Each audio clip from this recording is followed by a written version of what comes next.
Ok, donc on est parti maintenant pour faire l'exercice 2 du sujet 3, toujours, qui cette fois-ci va être un petit peu plus compliqué. Ça va être du coup de jouer avec des classes, mais surtout avec une fonction récursive en fait. Donc on a une expression arithmétique ne comportant que les quatre opérations, donc plus, moins, fois et diviser, qui peut être représentée sous la forme d'un arbre binaire. Donc un arbre binaire c'est ça, hein, c'est une structure de données où du coup on a un arbre en fait qui à chaque fois en fait a au plus deux fils, voilà comme ceci. D'où pourquoi binaire, hein. Binaire c'est pour les deux. Les nœuds internes sont des opérateurs et les feuilles sont des nombres. Dans un tel arbre, la disposition de nœuds joue le rôle des parenthèses que nous connaissons bien. En parcours en profondeur, lien infixe ou in order. L'arbre en anglais c'est parcours in order. Euh, L'arbre binaire s'y contre, on retrouve l'expression notée habituellement 3 fois 8 plus 7. Donc in order, en fait, c'est à chaque fois on parcourt toujours dans le sous-arbre gauche et ensuite on va dans le sous-arbre droit. Et avant d'aller dans le sous-arbre droit, on regarde la valeur en fait du nœud.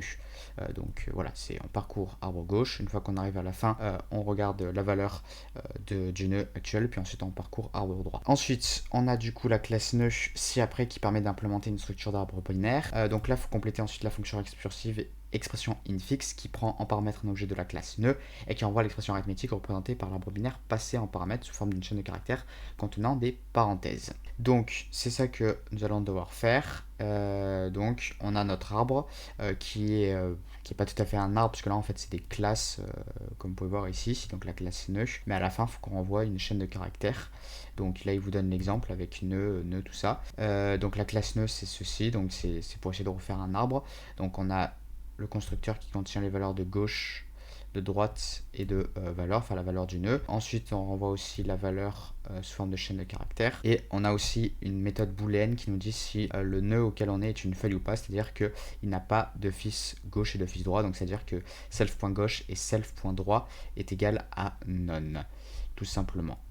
Voilà, c'est ce qui est marqué ici, hein, c'est ce que je traduis, self.gauche is none and self.droit is none. Donc ça renvoie vrai si ça c'est vrai, si ça est vrai et si ça est vrai. Voilà. Et nous, du coup, on a ici notre petite méthode, notre petite fonction récursive. Donc, comment on va faire? Alors, on a du coup S, donc il y a une chaîne de caractères, donc ça on peut utiliser une chaîne de caractères. Pour éviter de poser problème, du coup on met une chaîne de caractères vide. Je sais plus exactement le terme que c'est, mais je crois que c'est ça, une chaîne de caractères vide.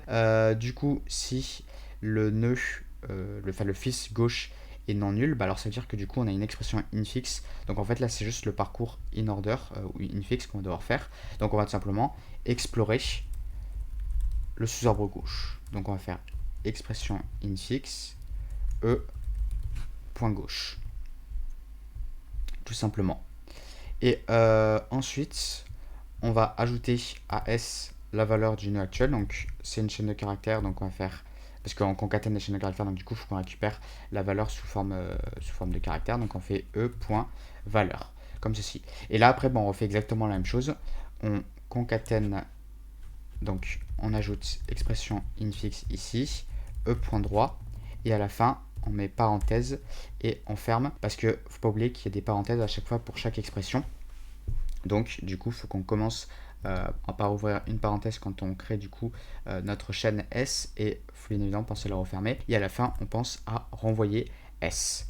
Voilà, tout simplement. Donc du coup on en a fini pour ce troisième sujet. Si vous avez des questions, bah, du coup n'hésitez pas à les laisser dans les commentaires.